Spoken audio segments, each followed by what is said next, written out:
Jujur ya, saya tidak ada sekali bakat jadi pengajar pada saat itu. Tidak ada sekali. Cuman karena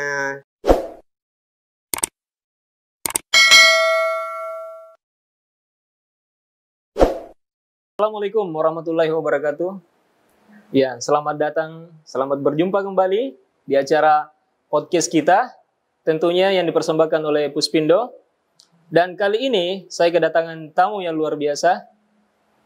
Mungkin pemirsa di rumah atau teman-teman dimanapun berada sudah tidak asing lagi dengan wajah yang ada di depan saya ini, Om Manas Haris. Iya. Mungkin Om Manas bisa perkenalkan dulu ke teman-teman, ke pemirsa di rumah, latar belakang atau apa, silakan mungkin.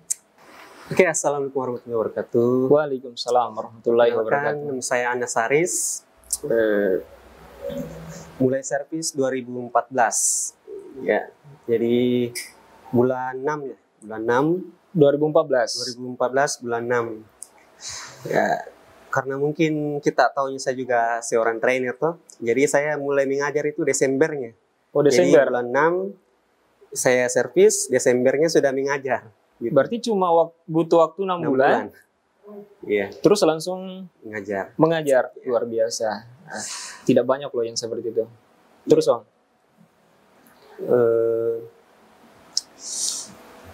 Mungkin ini ya, apa namanya, lebih kepada apa sih jadi kesibukan saat ini, atau sudah berkeluarga atau apa? Ya, kalau untuk sekarangnya sudah berkeluarga, sudah 2 anak juga. 2 anak? 2 anak. Luar biasa. Ini lagi direncanakan lagi yang satu ini. Musim hujan itu. Wah, musim hujan ya? Musim hujan. Direncanakan lagi? Iya. Betul. Berarti menikah di umur berapa Om itu? Saya umur 20 tahun. 20 tahun? Wah, termasuk lebih muda dibanding Om Syarif kemarin ya? Om Syarif menikah di umur 23. Betul. Iya, mungkin. 20. Jadi setelah menikah sudah servis? Iya. Berarti sudah apa namanya, menggeluti dunia servis sebelum menikah? Ya, servis dulu baru mungkin jalan 7 bulan baru bisa menikah. Langsung menikah ya. Sengaja ambil begitu karena pada saat itu memang pergaulan di sekitar rumah sudah kacau. Di sudah Makassar kacau. Ya. Oh, di mana di Makassar Om tinggalnya? Di Peterani. Di Peterani. Siap. Siap. Pilih menikah saja supaya tidak keluar gitu. Iya. Jadi merupakan pilihan yang tepat ya. Iya. Nah, jadi bisa dikatakan menghindari ini ya. Iya. Sesuatu yang buruk-buruknya tuh. Betul. Jadi kesibukan sekarang mengajar Om? Kalau untuk sekarang ya, ini baru-baru sudah mengajar juga. Baru selesai? Baru selesai. Ini lagi insya Allah tanggal 15 bulan ini jalan lagi. Insya Allah. Oh, jalan lagi? Jalan lagi. Wah, padat ini jadwalnya? Ya, tergantung. Ini kan sebenarnya kalau mengajar ini request saja. Oh, begitu? Yes. Kalau ada yang mau diajar, kita bikin kelas lagi. Karena kalau misalkan tidak ada, enggak juga, servis saja. Berarti itu. ada batasannya, apa namanya, ada minimal berapa yang daftar baru kita jalan, atau tidak mesti Om? Ada minimalnya. Kalau kemarin tahun 2019, itu memang saya mencari siswa. Oh begitu? Iya, saya mencari. Terus 2020 itu ya tinggal requestnya kawan-kawan yang mau, baru kita bikinkan kelas. Itu pun ada minimal peserta. Kalau tidak mencukupi ya lanjut bulan depannya lagi. Berarti ini tidak fokus ya khusus ini, karena kan yang setahu saya Om Manas juga sambil servis ya. Betul. Oke Om. Jadi ya selama servis mungkin ada pengalaman yang menarik selama servis, atau apa yang bisa diceritakan kepada teman-teman pemirsa di rumah dan dimanapun berada? Servis ini? Iya, selama servis dan juga selama menjadi trainer begitu. Mungkin dipisahkannya. Kalau servis yang menariknya apa ya? Pengalamannya sih Om gitu.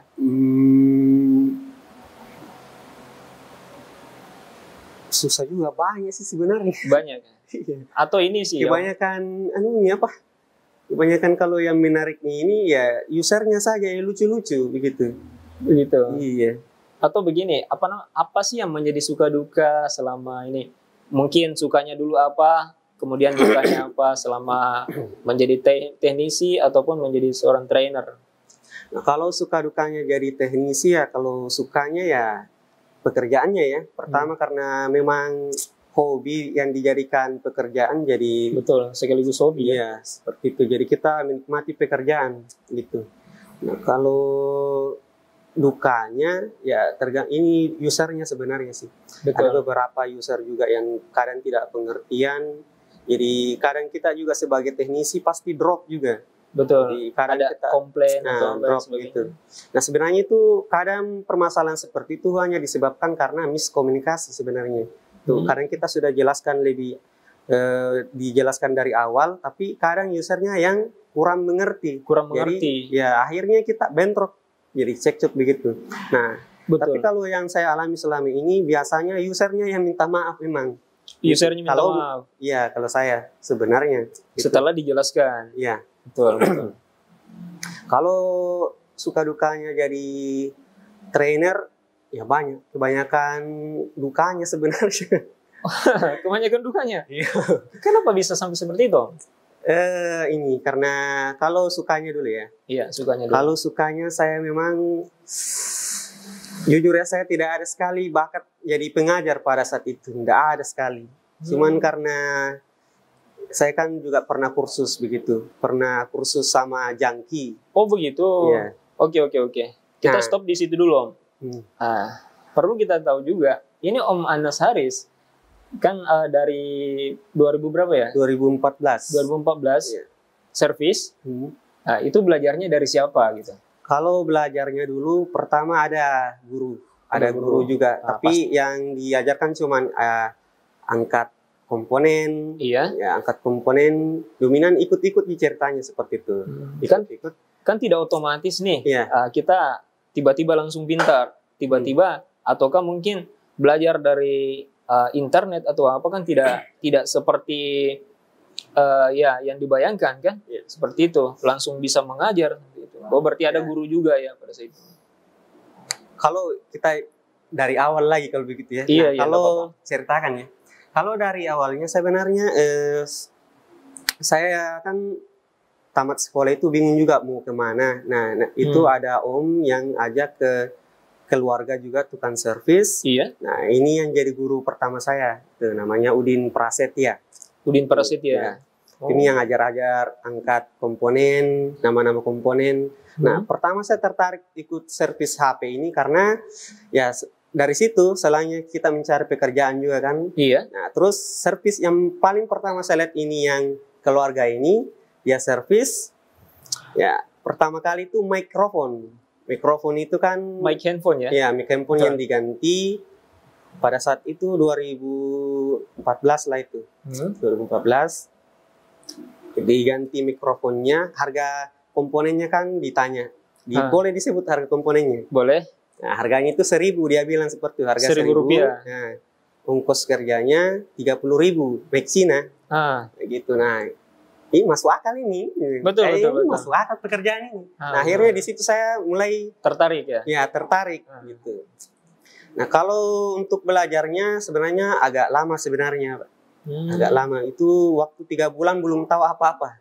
Belum tahu. Iya, karena jenuh juga kan saya butuh ilmu. Ini keluarga juga Udin tidak memberikan ilmu, hanya mengajarkan sebatas saja gitu. Ikut-ikut saja, lihat-lihat begitu. Memang tidak ada juga masuk di kepala. Tidak ada, karena basicnya tidak ada waktu itu ya? Enggak ada, karena saya paksa masuk di kepala juga, akhirnya hampir gila belajar handphone karena tidak ada masuk di kepala gitu. Sampai mungkin seperti dari naik badan gitu. Karena kepikiran terus gitu. Karena mungkin ya tidak ada semacam ibarat kita membangun rumah. Harus ada pondasi yang kuat. Saya kan otomotif dulunya. Otomotif. Jadi kemudian pakai handphone tidak ada sama sekali. Betul. Tidak ada. Jadi itu butuh waktu agak lama itu. Nah, karena mungkin saya memang istilahnya mau tahu lebih jauh dengan handphone ini, akhirnya dipaksa masuk di kepala. Iya. Ya, dipaksa masuk. Keinginan keras ya? Iya, dengan keras itu selama 1 bulan. Jadi memang hampir gila saya itu waktu itu. Bisa nanti ditanyakan sama orangnya langsung. Iya. Setiap malam biasa dikasihin kepala. Susah memang. Sampai segitunya? Iya, sampai segitunya. Luar biasa. Jadi ada perjuangan ya di balik. Iya. Nah, betul. Nah, kalau untuk tahunya situ sudah dari belajar tutorialnya sudah sedikit paham. Nah, akhirnya nanti bisa lanjut ke ini, nonton video-video lain, baru bisa masuk sedikit. Nah, akhirnya beranikan buka servis bulan 6-nya, Iya. sambil ada servisan belajar lagi. Itu otodidak lah gitu. Betul. Nanti juga Desembernya baru bisa ketemu sama jangkinya langsung. Tapi pada saat itu saya sudah, intinya di handphone ini ya skema sebenarnya. Karena saya sudah tahu baca skema, jadi bisa dikembangkan selanjutnya. Kemudian lanjut ikut training juga? Ya, ikut di trainnya jangki. Gitu. Kan, waktu itu di 2014 ya? 2014. Sudah ada YouTube waktu itu? Tahun depan, iya sudah ada. Sudah ada? Sudah ada. Nah, sudah bisa belajar dari internet ya? Sudah bisa. Betul. Pemirsa di rumah, mungkin sesekali kita lihat kamera. Nah, jadi pemirsa di rumah ini salah satu inspirasi sih. Nah, buat teman-teman yang ingin belajar, tidak ada kata terlambat ya. Iya. Kemudian ini Om, sekarang kan punya kesibukan sebagai seorang pengajar. Metode apa sih yang digunakan agar ini siswa bisa cepat paham mungkin ya apa yang disampaikan, metodenya? Oke. Nah, kalau metode belajar mengajar ya, itu yang saya terapkan memang setiap tahun berbeda-beda. Oh. Iya, setiap angkatan berbeda, tergantung beragam. Kita lihat karakter siswanya dulu. Jadi kita lihat siswanya. Pertama memang waktu saya ajar yang 2014 itu, cuman hasilnya memang juga istilahnya kayak 0, sekian%, hampir tidak jadi. Kurang ya? Iya, kurang. Nah, akhirnya 2015 diubah lagi metode belajarnya. Iya. Nah, kita cari porsinya memang teknisi itu seperti apa gitu. Nah, karena untuk belajar handphone banyak teknisi yang saya kenal yang sudah mungkin puluhan tahun, tapi istilahnya kalau macam ilmunya sebenarnya kayak begitu-begitu saja. Karena ternyata di handphone ini ada celahnya belajar gitu. Ada celahnya belajar. Nah, jadi ini yang saya terapkan di siswa supaya dia tidak terlalu pusing ini itunya gitu. Betul. Nah, jadi misal ini saya sebagai seorang siswa, apa yang menjadi bekal saya supaya apa yang disampaikan Om Anas ke saya ikut trainingnya Andes Lab. Saya ingin misal saya sudah pernah training di tempat lain, ya kan? Saya ingin ikut di trainingnya Andes Lab, Om Anas. Saya ingin ada perbedaan dengan tempat lain. Apa sih yang menjadi pembeda dengan tempat lain? Kalau di perbedaannya mungkin sangat banget ya, banyak sekali. Karena saya juga pelajari cara mengajar trainer-trainer dari luar, termasuk dari lokalan juga.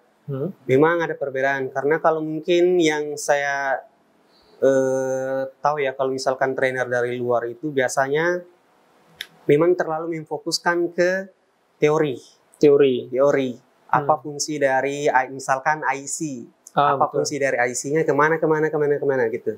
Nah, kalau untuk apalagi pemula ya, untuk porsi seperti itu pasti nggak bisa masuk.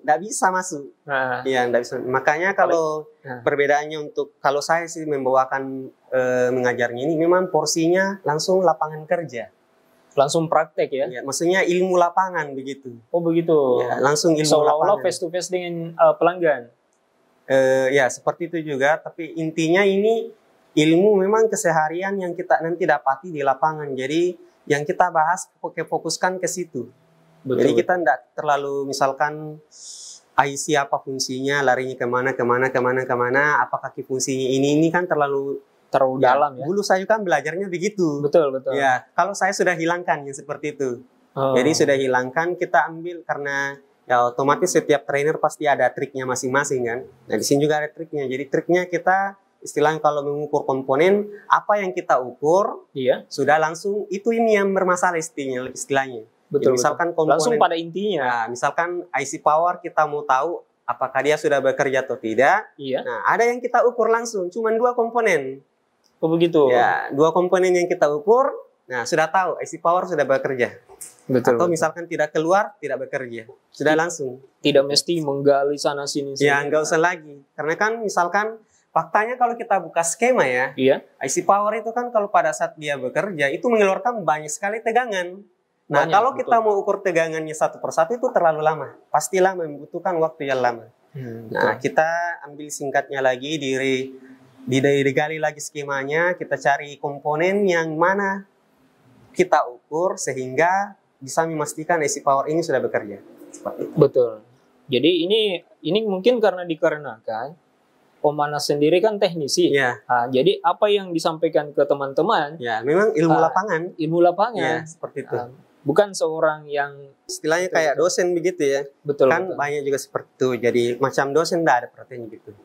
Jadi keistimewaannya ya begitulah. Metode itu ya menurut pemanas itu cukup optimal ya. Nah, betul. Oke Om. Jadi apa namanya? Di saat sekarang kan ini masih masa pandemi ya. Apa sih yang menjadi trik agar teman-teman bisa bertahan dengan kondisi yang saat ini? Di mana ya kita tahu bersama kan, LCD naik harganya, part yang lain juga ikut naik. Apa sih cara kita mensiasatinya? Kalau untuk saya pertama itu memang pelayanan dulu ya. Pelayanan ya, ke konsumen. Pelayanan dulu. Dengan yang kedua itu amanahnya. Amanahnya. Iya, amanah. Betul. Yang ketiga itu alat servisnya. Iya, alat servis. Kalau misalkan alat servis, ini kan pandangannya user ke kita kan? Iya, betul. Ya, jadi pertama itu memang pelayanan dulu. Terus yang kedua tadi amanah. Iya. Yang ketiga alat servis. Jadi kalau yang ketiga ini sebenarnya paling penting karena kalau alat servisnya itu perlu disampaikan ke pemirsa. Iya. Nah, betul. Kalau alat servisnya terlihat lengkap, biasanya user itu tidak akan kurang sekali istilah mau menolak. Gitu. Misalkan kita kasih harga, dia ke tempat lain itu jarang. Kalau dia melihat alat servis kita itu lengkap.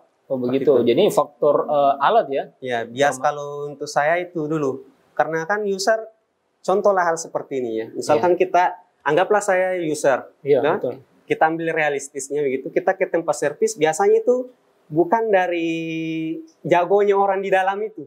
Bukan, tapi alat yang ada di dalam tempatnya gitu. Betul. Atau tempatnya itu sendiri gitu. Misal ya bisa kita ambil contoh. Iya. Service center. Ya kan? Iya. Kita kan sama-sama tahu skillnya yang bekerja di service center seperti apa. Tetapi pelanggan yang datang itu melihat kondisinya, ruangannya tertata rapi, mungkin alatnya juga lengkap, walaupun tidak semua alatnya yang dikuasai mungkin atau yang digunakan ya. Ya, seperti itu. Itu poin yang penting ya. Poinnya. Oke, yang termasuk yang apa yang disampaikan tadi Om Manas itu selain alat. Kepercayaan ya, amanah. Kepercayaannya juga ya seperti itu ya. Betul. Jadi mungkin bisa disampaikan ke pemirsa bahwasanya apa sih yang menjadi motivasi buat teman-teman yang lain yang mungkin baru ingin menjadi seorang teknisi dan juga ya mungkin yang mau ingin coba-coba menjadi seorang trainer, bisa disampaikan mungkin ke pemirsa. Nah, kalau untuk jadi teknisinya motivasinya itu ya intinya berani aja. Berani dulu. Ya, paling penting itu sih. Karena satu yang saya tahu dari Om Manas itu berani orangnya. Berani. Ya. Langsung berani saja sebenarnya karena itu modal utamanya teknisi. Harus berani karena kalau kita contoh ya misalkan banyak juga orang yang akan berkembang cepat itu karena ya itu modal berani. Misalkan kalau kita ke zona itu saja, misalkan ganti konektor, cas dan lain-lain, itu tidak akan berkembang kalau tidak mencoba yang ekstrimnya, misalkan sudah masuk ke IC. Lebih susah ya? Iya, harus ke situ dulu. Memang ya belajarnya harus handphone sendiri sebenarnya, harus beli dulu. Harus korban, jangan korban dulu. Jangan korban HP-nya user. Iya. Betul. Seperti itu. Jadi yang misal ada teman-teman yang ingin merasa mampu, merasa sudah bisa mengajar, apakah memungkinkan teman-teman seperti itu? Kalau untuk mengajar, bagaimana ya? Saya jujur kalau untuk mengajar, ilmu saya untuk mengajar itu sebenarnya masih kurang. Misalnya teman-teman ingin mencoba seperti Om Manas, menjadi seorang trainer begitu. Ya. Itu maksud saya tadi itu. Apakah memungkinkan gitu?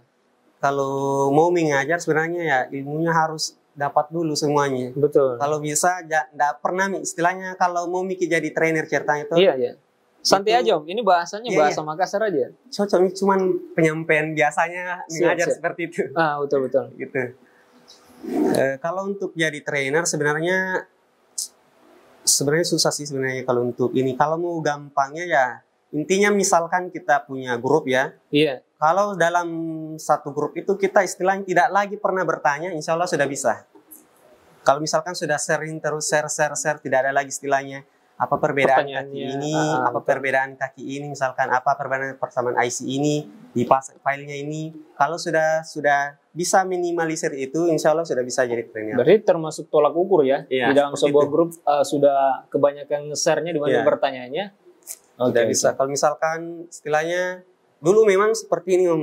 Kan saya dulu ikut ada forum dulu thyroid flasher. Thyroid, betul. Thyroid flasher. Nah, di situ saya tuh aktif. Pertamanya memang jadi penanya juga. Sering nanya. Selalu bertanya di situ. Di forum ya? Forum. Nah, tapi di situ juga saya baca kan kalau misalkan ya intinya kalau ada pertanyaan tidak bisa langsung tanya, intinya harus dikerjakan dulu. Dikerjakan dulu seperti itu. Betul. Karena kan ya mungkin kalau yang seperti itu pada saat saya bertanya di grup mungkin beda saja kondisinya kan. Ya. Penyelesaiannya juga beda. Ya, seperti itu. Intinya kalau jadi trainer seperti ya itu lagi sebenarnya harus ilmunya matang dulu karena jangan sampai siswa juga mengetes. Iya, siswa nanti ngetes ya enggak paham istilahnya. Ada yang begitu. Ada, pasti ada yang begitu. Mau tes juga kan. Oke Om. Gitu. Di podcast kali ini kan tidak semua yang nontonnya itu teknisi. Pasti kan ada juga user nih. Ada pelanggan. Kira-kira apa sih yang menjadi tips buat user yang menonton podcast ini agar handphonenya mungkin atau pertolongan pertama pada saat kena air misal, tips-tips deh. Nah, kalau tipsnya misalkan handphonenya masuk air ya, intinya nggak usah dinyalakan dulu saja, nggak usah dinyalakan, didiamkan saja dan usahakan jangan disimpan di beras. Itu ya, paling sering. Kalau disimpan di beras kan beras itu panas ya. Kira-kira itu simpan di beras itu kira-kira ambil teorinya dari mana itu? Gak tahu juga kalau soal itunya saya cuma di YouTube juga tidak ada loh. Tidak ada. Nah, jadi saya bingung juga. Kebanyakan yang bawa itu bukan cuma ibu-ibu. Ada juga anak muda, ada juga cewek apa segala macam. Itu bawanya sudah kita pada saat saya kan juga teknisi. Pada saat kita baru mau buka colok ini sudah ada beras. Dari konektornya keluar beras gitu. Kira-kira ini mungkin ada teori yang dia dapat dari pada saat tidur ya. Enggak tahu. Intinya kalau seperti itu ya, kalau misalkan handphonenya contoh masuk air, jangan dimasukkan di beras saja dulu. Karena beras itu kan panas. Nah, kalau misalkan apalagi air laut ya, kena air laut simpan di beras ya malah tambah rusak ini si handphonenya. Betul. Ya karena jadi garam gitu. Iya, air garam.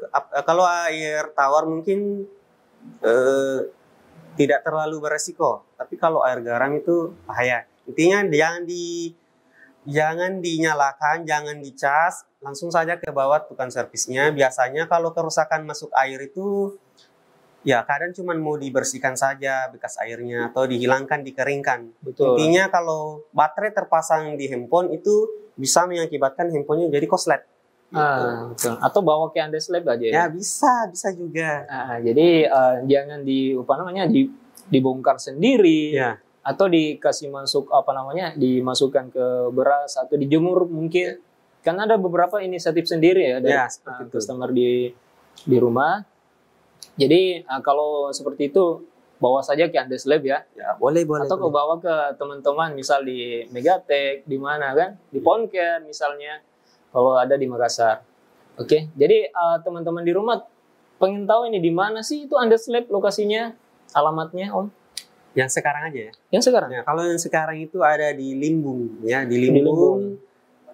Kecamatan Bajeng. Itu di nama kampungnya Coring.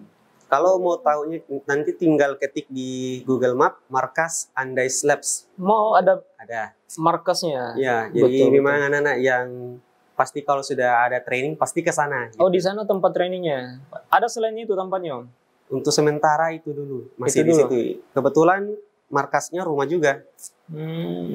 Tempat selain di situ aja atau markasnya kan tempat pelatihan? Iya. Di situ. Tempat servisnya? Tempat servisnya untuk sekarang ini di Alaudin. Di Alaudin. Di samping Bintang Alaudin. Nama tokonya sama juga Undeslabs. Undeslabs juga. Betul. Jadi Mungkin ada nomor telepon yang bisa dihubungi langsung dari pemirsa yang nonton, langsung call nih. Ya, boleh. Disampaikan aja. Silakan dicatat ini Iya. pelan-pelan ya. Ya, saya 082 393 373 151. Iya, pulsa 10 ya. Jadi nanti kita akan tampilkan juga di deskripsi ya. Oh iya, boleh. Alamatnya, nomor teleponnya, nanti kita akan simpan di deskripsi di video ini. Oke Om. Jadi terima kasih nih Om Manas. Mungkin ini menjadi perkenalan pertama ya. Jadi nanti ada part 2-nya.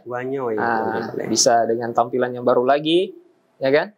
Jadi saya ucapkan terima kasih nih sudah meluangkan waktunya Om Manas berkunjung ke podcast kita. Jadi ini adalah salah satu produk daripada Puspindo. Oke, jadi sekian untuk pemirsa di rumah. Kita ucapkan terima kasih. Assalamualaikum warahmatullahi wabarakatuh. Tetap semangat.